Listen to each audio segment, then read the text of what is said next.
If I had to live my life without you near me, the days would all be empty. The nights would seem so long. With you I see forever oh so clearly. I might have been in love before, but it never felt this strong. Our dreams are young and we both know they'll take us where we want to go. Hold me now, touch me now. I don't want to live without you. Nothing's gonna change my love for you. You ought to know by now how much I love you. One thing you can be sure of, I'll never ask for more than your love. Nothing's gonna change my love for you. You ought to know by now how much I love you. The world may change my whole life through, but nothing's gonna change my love for you. Assalamualaikum warahmatullahi wabarakatuh. It's not so easy. Selamat pagi teman-teman, dimanapun Anda saat ini sedang berada. Berjumpa lagi kita berjumpa dengan Arif RH dalam program audio yang saya share secara free di dunia maya. Sebuah lagu yang membuka perjumpaan kita pada pagi hari ini pukul 3 dini hari dari George Benson dengan judul Nothing's Gonna Change My Love For You. Tidak ada yang akan bisa merubah cintaku kepadamu. Sebuah lagu yang sangat pas sekali, sangat romantis. Sesuai dengan tema kita hari ini adalah tentang vibrasi dan pernikahan. Saya tidak tahu apakah Anda menyukai tema ini atau tidak ya. Karena mungkin Anda saat ini posisinya sedang jomblo, Anda sedang masih sendiri yang sedang bertanya-tanya siapa pria atau wanita yang akan Anda nikahi ya. Tetapi intinya begini, materi ini untuk semuanya, untuk semua saja, baik yang sudah menikah, yang pernah menikah, dan juga yang belum menikah. Oke. Banyak orang berpikir bahwa yang namanya menikah hanya sekedar apa ya? Hanya sekedar untuk seksual. Ya, biasanya bujangan sangat liar imajinasinya tentang seksual. Bisa pria atau wanita sangat imajinasi soal itu. Atau motivasi yang lain saya tidak tahu ya. Nah, tapi sebenarnya kalau kita betul-betul mencermati, pernikahan adalah satu proses untuk mencapai puncak pencerahan. Iya. Jadi kemarin ya beberapa rekaman sebelumnya kita sudah membahas soal vibrasi force ya. Di situ ada beberapa getaran-getaran, ada vibrasi power dan sebagainya. Anda mungkin sudah mahir melakukannya sendirian karena saat sekarang mungkin bagi Anda yang sudah bujangan mahir, oke, it's okay. Tetapi ketika Anda nanti menikah, Anda bisa kembali lagi dari nol. Jadi menikah adalah sarana yang lebih kondusif bagi kita untuk meningkatkan level penguasaan kita terhadap pengelolaan emosi dan pikiran. Dan tentunya ini nyangkut dengan vibrasi dong. Ya, banyak orang yang waktu bujangan begitu bijaksana, begitu tenang ya. Ketika sudah menikah bisa berubah. Karena itu tadi kita sangat mudah untuk berjalan sendiri ya, mencapai sesuatu hal yang sangat pribadi. Tapi ketika sudah melibatkan orang lain, ini sudah melibatkan banyak kepentingan ya. Minimal kalau Anda sudah menikah 2 kepentingan. Di situ muncul friksi atau gesekan karena apa? Mulai ada perbedaan. Nah, dan kalau kita amati banyak nggak teman-teman di sekitar kita yang sebelum menikah dengan sesudah menikah mereka berubah drastis. Berubah drastis di sini bukan hanya dari segi status mereka ya, dari yang belum menikah di KTP jadi menikah. Bukan itu, tapi Anda perhatikan mungkin yang paling nampak adalah dulunya kurus ya, dulunya terlihat lusuh. Setelah menikah tiba-tiba jadi rapi, tiba-tiba berat badannya naik ya, kayak saya setelah menikah. Berat badan saya dalam waktu 2 bulan naik 20 kilo. Ya, dulu berat badan saya 48 gitu ya, setelah itu bisa sampai 70. Ya, bisa mencapai berat badan ideal ya. Kata teman-teman susunya cocok. Oke, ya. Atau mungkin Anda melihat teman Anda yang dulu secara finansial dia semrawut kacau. Tapi tiba-tiba setelah menikah karirnya bagus. Anda perhatikan. Nah, tapi Anda mungkin juga muncul sebuah bantahan atau mungkin sebuah fenomena yang juga Anda lihat. Pak, saya punya teman dulunya itu gemuk, dulunya sehat. Setelah menikah dia malah kelihatan kurus, sakit-sakitan, menderita. Atau tadi terkait dengan finansial, dulu kelihatannya sangat mapan. Setelah menikah kok jadinya kelihatan selalu kekurangan, selalu ada problem finansial. Anda jadi bertanya-tanya, mungkin bagi yang masih jomblo, jangan-jangan sebenarnya menikah itu membawa kita pada perubahan hidup yang lebih baik atau membawa kepada perubahan hidup yang lebih jelek. Nah, kembali lagi, pernikahan itu sendiri adalah satu momen yang sesungguhnya, kalau dalam pengalaman saya, itu bisa mengubah hidup menjadi lebih baik. Oke, lalu bagaimana kalau memang kita mau mengarahkan supaya pernikahan itu mengarah ke kehidupan yang lebih baik ya. Jadi kita perlu mencek dulu, ini nyangkut dengan keyakinan ya. Keyakinan kita itu tentang pernikahan apa? Ingat ya, kalau misalkan kemarin yang kita bahas tentang keyakinan dan vibrasi, saat kita feel good dan feel bad itu adalah sebuah pesan kita dari keyakinan. Kalau Anda setiap mau menikah, memikirkan pernikahan, atau Anda yang sudah pernah menikah lalu ketika memutuskan mau menikah lagi ada feel yang gak enak, berarti ada sebuah keyakinan atau memori tertentu yang terekam di dalam diri Anda. Kalau bagi yang jomblo, mungkin ketika Anda mau menikah kok jadi gak enak ya, gak enak di dada, berarti ada sebuah keyakinan di dalam diri Anda tentang pernikahan. Dan itu kalau feeling bad ya, feels bad, berarti Anda punya keyakinan yang buruk tentang pernikahan. Saya tidak tahu, mungkin Anda menganggap pernikahan itu akan akan merusak hidup Anda, akan menyulitkan, akan merepotkan.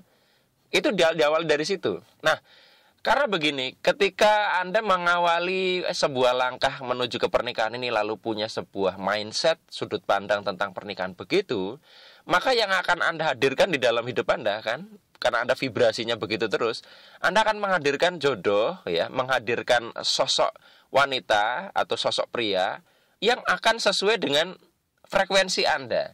Anda membayangkan nanti bakal begini, begitu yang jelek, maka ketika Anda menikahi seseorang, ketemunya yang begitu. Tetapi ketika sebaliknya Anda punya suatu sudut pandang yang bahwa pernikahan itu bisa memperbaiki hidup dan sebagainya, berarti Anda akan juga menghadirkan yang seperti itu. Jadi bagi yang sekarang mungkin sudah menikah kemudian mengalami satu friksi dalam rumah tangganya yang tajam ya saya bilang. Jadi kalau 1 tahun awal itu setiap orang akan adaptasi. Pasti, saya dengan istri saya juga di awal-awal akan banyak karena pertama kali bersama. Karena saya dengan istri saya tidak mengalami masa pacarannya. Jadi pacarannya 1 tahun itu mengalami satu saling menyesuaikan diri, saling mengenali. Itu wajar. Tapi kalau berkepanjangan terjadi konflik yang cukup tajam, cek belief Anda. Ini nyangkut dengan materi yang beberapa hari sebelumnya yang kita rekaman, ya, yang kita bahas dalam rekaman. Nah, jadi benahi dulu belief Anda tentang pernikahan. Itu akan menentukan nanti Anda ketemu siapa, itu aja.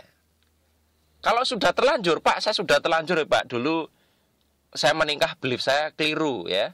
It's okay, tidak ada waktu terlambat. Anda bisa benahi sambil jalan sekarang. Dan tentunya yang dibenahi bukan hanya Anda. Jangan-jangan beliefnya istri Anda atau suami Anda pun sama, pasangan Anda. Dirubah bareng-bareng, vibrasi akan berubah, realita Anda akan berubah. Oke, nah,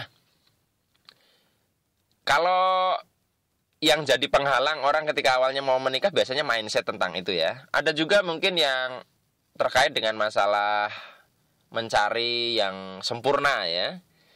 Kalau dalam pengalaman saya banyak kok orang yang sudah merasa pasangannya sempurna setelah dinikahi, akhirnya juga berakhir kok. Artinya berakhir dalam arti banyak konflik akhirnya pisah ya.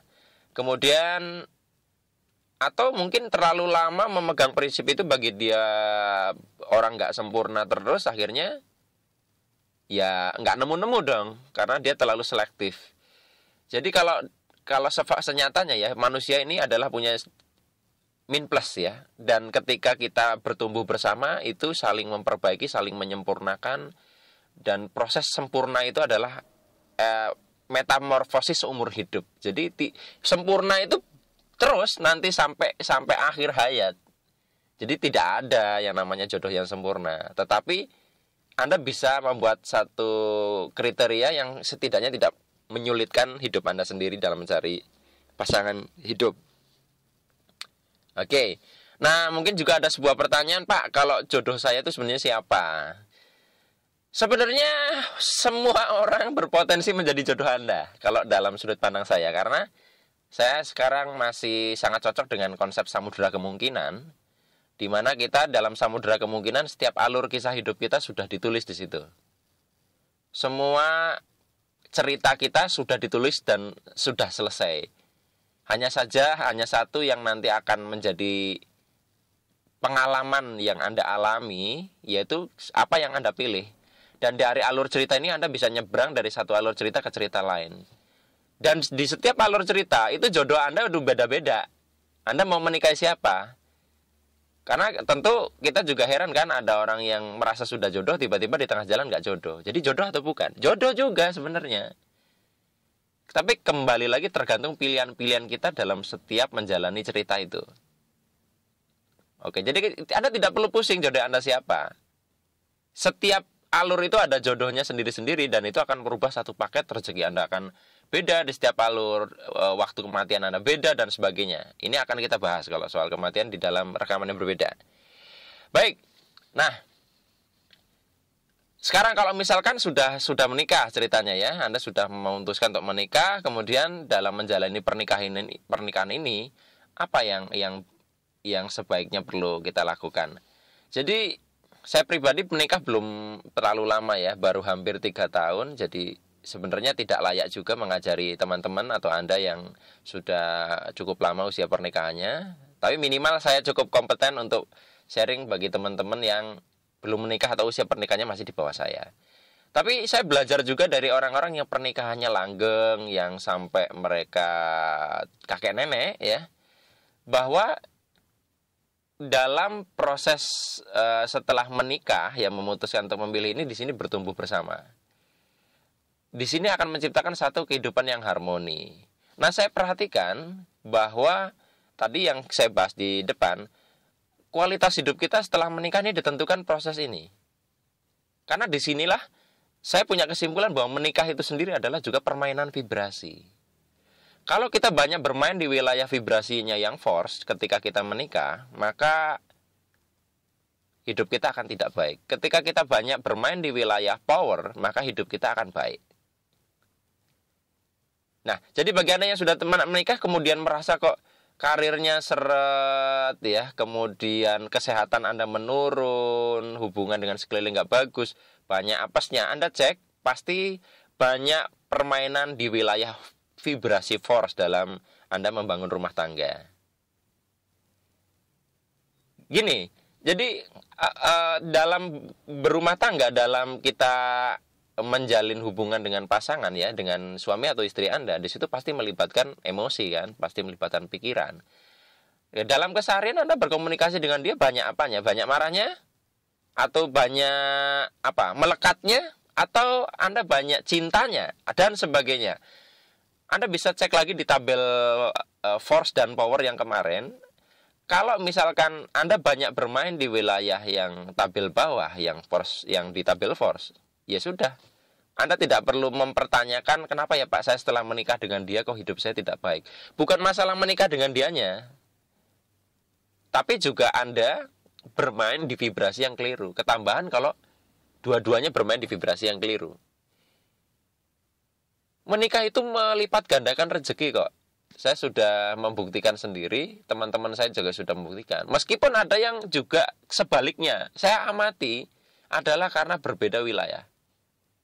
Kalau Anda sering bertengkar dengan istri, sedikit-sedikit cekcok, jadi persoalan, lah gimana hidupmu baik? Sementara doa adalah feeling. Anda di rumah nggak betah. Ingat ya, ketika vibrasi kita jelek, apalagi pria dan wanita ini kan sebenarnya mereka dari dua kutub yang berbeda, yin dan yang, ketika bersatu seharusnya itu akan menciptakan satu pusaran energi yang lebih besar. Karena konsepnya di sini adalah sinergi, bukan 1 tambah 1 jadi 2, 1 tambah 1 jadi bisa lebih dari bisa 2, bisa 3, bisa 4, bahkan bisa min 1, min 2, min 10, tergantung sinergi yang Anda bangun. Nah kalau sering force dua-duanya atau salah satu aja, maka ini bisa menutup juga aliran rezeki. Gitu loh. Tetapi kalau misalkan Anda bisa memanfaatkan sinergi atau penggabungan dua unsur kekuatan ini, ya, yin dan yang ini, maka luar biasa perubahan dalam hidup Anda. Gitu lah. Nah, kemudian apalagi yang menjadi satu hal yang banyak orang mungkin luput dalam pernikahan. Ini saya agak ngomong yang 17 tahun ke atas sedikit ya. Tapi mudah-mudahan Anda bisa memahami apa yang saya maksudkan. Saya bukan bermaksud untuk porno ya. Dalam hubungan seksual suami istri ya, dalam hubungan seksual ya, itu kan ada yang namanya orgasme. Jadi puncak kenikmatan ya saat, kalau bagi pria itu saat saat terjadinya puncak kenikmatan ya. Di situ ada yang namanya orgasme, begitu juga wanita. Nah, pada saat puncak seperti itu sebenarnya adalah spiritualitas. Kesempatan kita untuk bisa meraih satu spiritualitas tertentu. Karena pada saat berhubungan seksual inilah terjadi pertukaran informasi loh. Jangan dikira ya.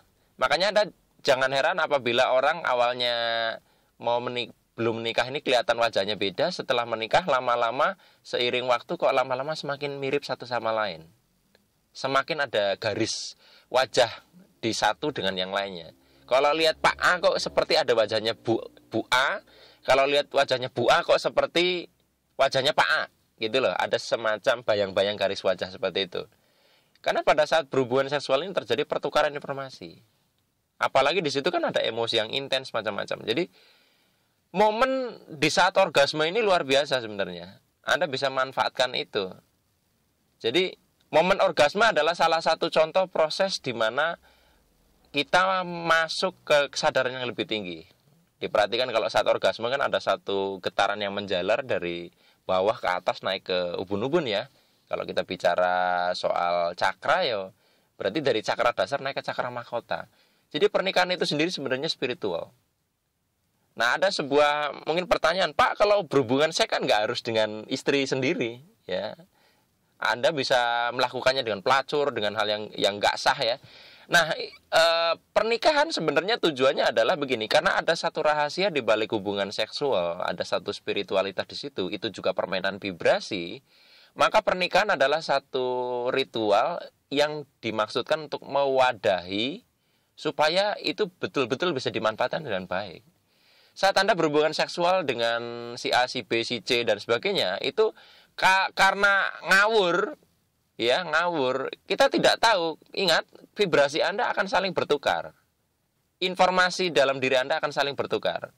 Kebayang kalau misalkan Anda melacur ya, Anda melacur di mana pelacur itu tentunya kan sudah dipakai oleh banyak pria yang juga nggak jelas. Dan kebayang kalau informasi itu juga masuk ke dalam diri Anda. Jadi kalau kita kaitkan dengan DNA ya, saya pernah baca bahwa DNA itu bisa bertukar informasi, sementara DNA adalah blueprint ya. Blueprint itu adalah boleh dibilang rancangan dasar dari kehidupan kita. Nah, kalau misalkan melakukan hubungan seksual dengan pasangan yang tidak sah, ini sebenarnya sangat riskan, sangat berbahaya. Gitu loh. Nah, bagi yang sudah menikah juga, ketika berhubungan seksual, apa yang Anda rasakan? Artinya, ketika melakukan hubungan seksual malah mikirin utang, mikirin yang ruwet-ruwet, itu bahaya. Ingat, pada saat terjadi orgasme, maka apa yang Anda pikirkan sebelumnya akan dilepaskan. Ingat, ketika dilepaskan justru akan jadi reality. Jadi pastikan ketika mau berhubungan seksual memang dalam kondisi yang baik. Karena itu bukan sekedar pelampiasan nafsu, tapi di situ sebuah prosesi ritual untuk mencapai kesadaran yang lebih tinggi. Jadi seperti kalau kita perhatikan kan bentuknya alat kelamin pria itu seperti kunci ya, sementara alat kelaminnya wanita seperti lubang kunci, sehingga seperti sebuah proses membuka pintu kesadaran yang lebih tinggi, teman-teman. Nah, bukan berarti terus berpikir seperti ini ya, wah kalau menikah saya bisa menambah sebuah perubahan hidup ya, meningkatkan kualitas hidup. Terus ini jadi pembenaran nih, kata-kata saya atau penjelasan saya dalam rekaman kali ini menjadi sebuah pembenaran. Wah Pak, berarti kalau istri satu hidup saya berubah, penghasilan saya jadi 30 juta sebulan atau sehari. Berarti kalau istri saya nambah satu lagi, hidup saya tambah baik. Belum tentu. Jangan jadikan ini pembenaran loh ya. Jadi, karena bisa saja pada saat Anda melakukan itu kan di awal niatnya apa? Niatnya sudah force atau power. Yang kedua, pada saat Anda melakukan itu, menikah lagi, istri pertama Anda, kalau dia tidak ikhlas, itu hidup Anda bisa rusak. Nah, tadi masih ingat ya tentang samudera kemungkinan yang saya ceritakan di awal, bahwa dengan siapa kita menikah ini juga bagian dari sebuah cerita khusus. Jadi kalau saya menikah dengan lain orang, belum tentu kisah hidup saya seperti ini. Gitu loh. Artinya, kita kalau misalnya nanti ketemu dengan orang yang tepat, itu akan masuk ke dalam suatu alur yang tepat juga.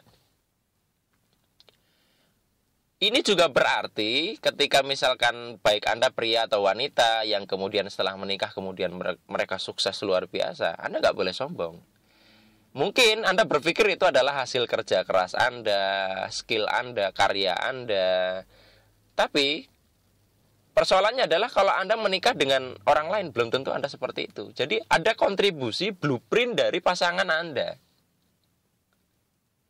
Yang istri tidak boleh sombong atas prestasinya kalau misalkan wanita karir. Karena setelah menikah dengan suaminya, itulah yang membuat karirnya juga lancar. Dan sebaliknya, kadang kan mentang-mentang si suami merasa lebih sukses atau si istri, dan mereka berpikir bahwa itu adalah hasil mereka sendiri. Itu tidak betul. Bisa merubah hidup, bisa merubah alur hidupnya Anda. Kalau Anda menikah dengan orang yang salah, bisa jadi Anda mengalami alur cerita yang tidak enak juga, yang sebaliknya, yang belum tentu lebih baik daripada sebelum Anda menikah. Itu dia. Nah, jadi teman-teman, menikah adalah proses di mana kita melatih diri kita dari kesadaran yang rendah menuju kesadaran yang lebih tinggi. Karena di situ kita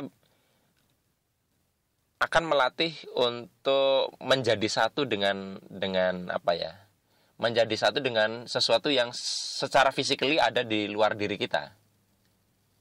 Nah, kalau Anda mau menyimak ceritanya Pak Habibie ya dan Ibu Ainun, itu luar biasa. Itu saya nonton video beliau waktu diundang dalam sebuah acara motivasi. Beliau sharing tentang perjalanan hidup beliau luar biasa. Sebelum menikah, saat menikah, sampai sudah menikah, perubahan hidupnya luar biasa. Itu waktu itu menikah dengan Ibu Ainun dan si Pak Habibie ini, dia yang tadinya tidak punya apa-apa bisa sampai punya rumah di Jerman dengan luas 1,5 hektar, kebayang nggak sih di Jerman, dengan peralatan lengkap, ada fasilitas, ada kolam renang dan sebagainya. Artinya sinergi pria dan wanita ini keren sebenarnya. Oke, ya jadi bagi Anda yang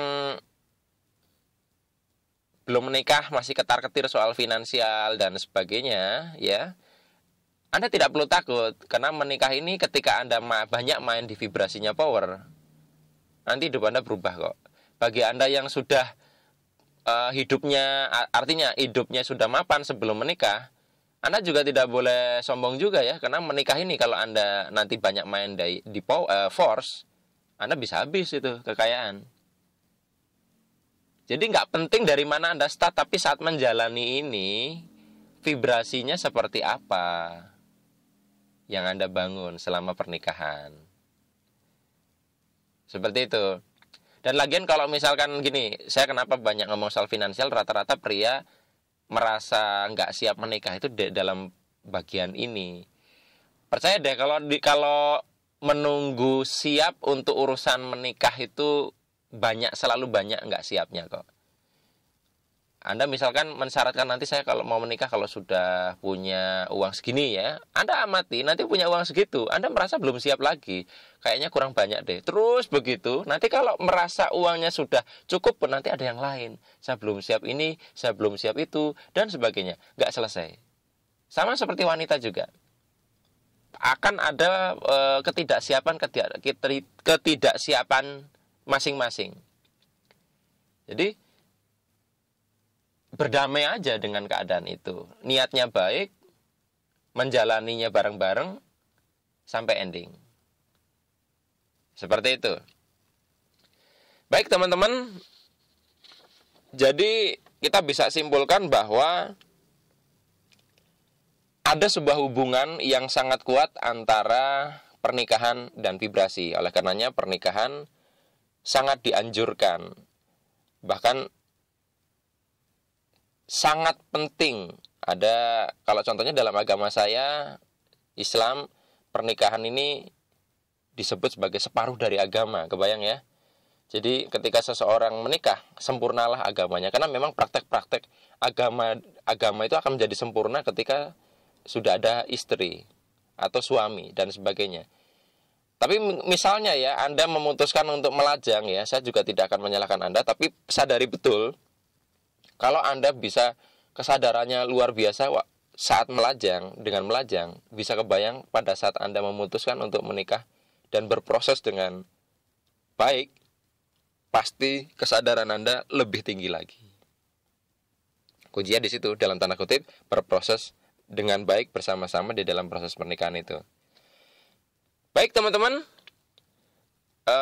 hanya ini yang bisa saya sampaikan pada kesempatan kali ini. Bagi Anda yang masih tertarik untuk membahas tentang topik ini, Anda bisa mampir ke website saya, http://ikhlaspasrah.com, http://ikhlaspasrah.com, nyambung ya. Atau Anda bisa bersahabat dengan saya di Facebook saya, Arif RH ya, Arif spasi RH. Karena pertemanan saya sudah limit, jadi Anda bisa memanfaatkan fasilitas follow ya di Facebook ya. Kita bisa chat mungkin di situ, kita bisa diskusi di wall. Dan inilah akhir dari perjumpaan kita pada kesempatan hari ini. Mohon maaf apabila ada kata-kata yang kurang berkenan di hati Anda. Kita ketemu lagi di rekaman yang selanjutnya. Saya akhiri. Billahi taufik wal hidayah. Wassalamualaikum warahmatullahi wabarakatuh.